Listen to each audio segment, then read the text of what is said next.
क्या होगा अगर आप 30 दिन तक डर्टी बल्किंग करोगे, यानी कि जो आपको मन है पिज़्ज़ा, बर्गर, छोले भटूरे, बिरयानी दबा के खाओ और आप 30 दिन तक कुछ मत सोचो। क्या होगा ऐसा अगर आप करोगे? क्या उससे मसल बिल्डिंग होगी या फैट लॉस करने में हेल्प मिलेगी? Let's find out in this video, क्योंकि बहुत सारे लोग डर्टी बल्किंग करने के लिए बेताब होते हैं। सो इस वीडियो में हम फाइंड आउट करेंगे इसके बारे में सारी इन्फॉर्मेशन। अगर आपको हमारे वीडियोस पसंद आते हैं तो make sure thumbs up button यानी कि लाइक बटन को जरूर क्लिक करना और सब्सक्राइब करने की जरूर सोचना। Let's start the video.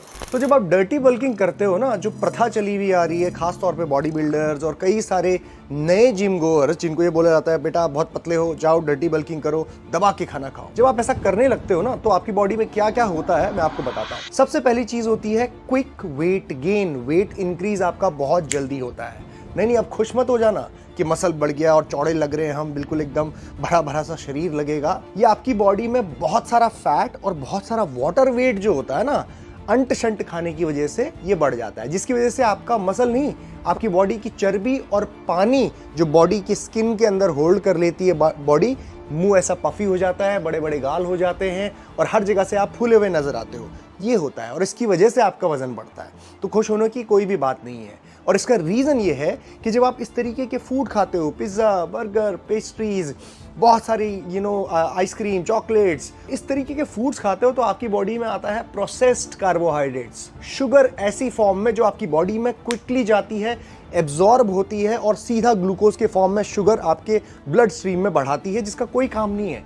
इतनी एनर्जी आप बर्बाद कर ही नहीं पा रहे हो, दिन भर में बर्न नहीं कर पा रहे हो, उतनी एनर्जी आपकी बॉडी को मिलती है। उसके साथ साथ पर ग्राम जब आप कार्बोहाइड्रेट्स खाते हो ना, तो उसके अंदर आपको जो कार्बोहाइड्रेट्स के अंदर शुगर ग्लूकोज में टूट रही है वो वाटर होल्ड करता है।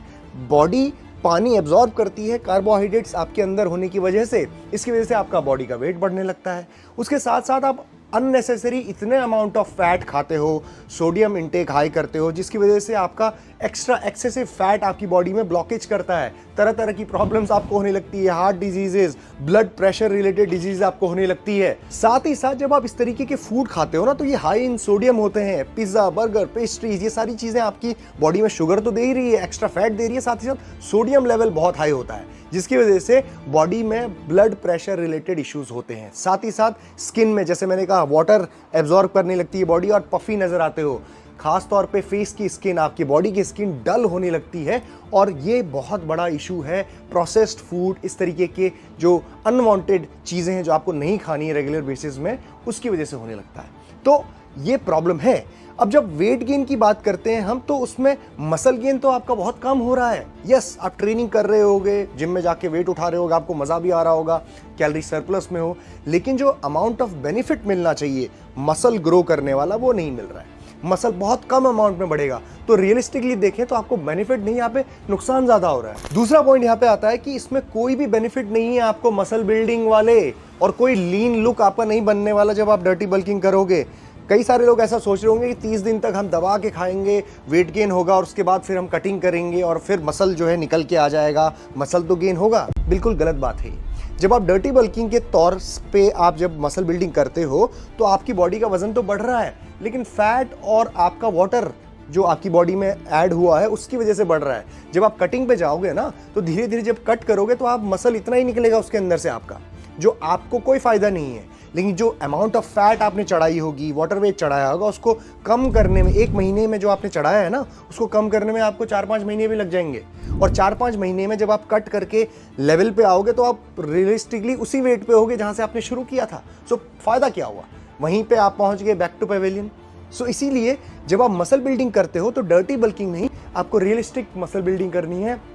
कैलोरीज को इस तरीके से बढ़ाना है जो आपकी सही कैलोरीज आए, सही फूड से आए, यानी कि आपकी जो कैलोरी डेंस फूड्स हैं वैसे फूड से नहीं, जो अनवांटेड कैलोरीज हैं उससे नहीं, हाई क्वालिटी फूड से, जैसे कि राइस, ओट्स, बनाना, फ्रूट्स, इस तरीके की चीजों से, चिकन, एग्स, पनीर, दूध, विटामिन रिच आपकी जो वेजिटेबल्स हैं वहां से आनी चाहिए। आपके इस तरीके के फूड से जब आप मसल बिल्डिंग करोगे और एक लिमिटेड अमाउंट ऑफ फूड खाओगे, ये नहीं कि अंशंट वो भी जितना मर्जी खा रहे हो, नहीं, सरप्लस करना है, लेकिन एक रियलिस्टिकली 300-400 कैलोरीज का सरप्लस होना चाहिए जो आपको धीरे धीरे मसल बिल्डिंग करने में हेल्प करे। न्यूट्रिशन आपको पूरी मिले और आप रिकवरी सही तरीके से कर पाओ बिना अपना बहुत ज्यादा वेट बढ़ाएं। तो इसका सही तरीका यह होता है कि आप एक प्रॉपर प्लान बनाएं, अपनी मेंटेनेंस कैलोरीज निकालें, उसके साथ साथ एक सही ट्रेनिंग प्लान, और ये एक ड्यूरेशन देना पड़ता है आपको। एक महीने में कोई चमत्कार नहीं होता, आपको मसल बिल्डिंग करने के लिए सालों देने पड़ते हैं कंसिस्टेंसी के साथ। लेकिन शुरुआत करने के लिए आप 3 महीने का एक प्लान बना सकते हो कि इन 3 महीनों में मैं अपनी मेंटेनेंस कैलोरीज को इस कैलोरीज तक लेके जाऊंगा। मान लो कि 2000 कैलोरीज आपकी मेंटेनेंस है, तो आपका एम यहां पे यह होना चाहिए कि इस पूरे मसल बिल्डिंग फेज में आप अपनी 2000 कैलोरीज मेंटेनेंस कैलोरीज को धीरे धीरे बढ़ा के 3500 तक लेके जाओगे 3 महीनों में, धीरे धीरे हर वीक। और जिसके साथ साथ आप ट्रेनिंग इंटेंसिटी भी बढ़ाओगे ताकि आपके मसल टूटे और वो जो कैलोरीज कंज्यूम कर रहे हो उससे मसल बिल्डिंग बेनिफिट्स हो। तो ये स्लो प्रोग्रेस होता है, अचानक से नहीं बढ़ाते हैं इतनी सारी कैलोरीज, और सही क्वालिटी ऑफ फूड आपको चूज करने पड़ेंगे। तीसरा पॉइंट आता है, जब आप डर्टी बल्किंग करते हो ना, तो आप ओवरवेट हो रहे हो, फैट बढ़ रहा है आपकी बॉडी में, वो तो हो ही रहा है, लेकिन आप अनहेल्दी भी बन रहे हो। कई सारे लोग सोचेंगे भाई थोड़ा बहुत वेट बढ़ाने से क्या प्रॉब्लम होगी। जब आप थोड़ा बहुत वेट बढ़ाते हो ना, आपकी बॉडी की चर्बी बढ़ती है, वाटर वेट बॉडी में ऐड होता है, तो कई सारी बीमारियां भी उसके साथ क्रीपिंग करने लगती हैं, अंदर बॉडी में एंटर हो जाती हैं। जैसे कि आपकी बॉडी में आपका शुगर लेवल बहुत ज़्यादा मात्रा में बढ़ने की वजह से आपको डायबिटीज़ की प्रॉब्लम हो सकती है। साथ ही साथ आपके सोडियम लेवल बढ़ने की वजह से आपकी बॉडी में ब्लड प्रेशर ऊपर नीचे होने की वजह से आपको बीपी की प्रॉब्लम भी हो सकती है। आपकी आर्टरीज ब्लॉक हो सकती हैं, जो अननेसेसरी आप हाई ओवर सैचुरेटेड फैट्स खा रहे हो बहुत ज़्यादा अमाउंट में, जो आपकी वेन्स को क्लॉग कर सकता है, जो आपके ब्लड के वेसल्स को क्लॉग कर सकता है। तो ये सारी चीज़ें आपकी अनहेल्दी प्रैक्टिसेस हैं। बहुत ज़्यादा अपनी वेट को बढ़ाना, आपकी बॉडी का वेट रियलिस्टिकली एक सही लेवल पे होना चाहिए। बहुत लीन बॉडी फैट परसेंटेज रखने की भी कोई ज़रूरत नहीं है अगर आप हेल्दी फिट रहना चाहते हो, लेकिन ओवरवेट होना बिल्कुल भी सही नहीं है। सो डर्टी बल्किंग करना आपके लिए सही फायदे का सौदा नहीं रहेगा किसी भी तौर पे। सो गाइस, ये थी सारी इंफॉर्मेशन डर्टी बल्किंग को लेके। सो भूल जाओ 30 दिनों तक डर्टी बल्किंग करना, 6 महीने तक डर्टी बल्किंग करना, क्वालिटी फूड पे ध्यान देना है आपको, सही सरप्लस करना है एंड स्लो प्रोग्रेस की तरह इसको लेके चलना है।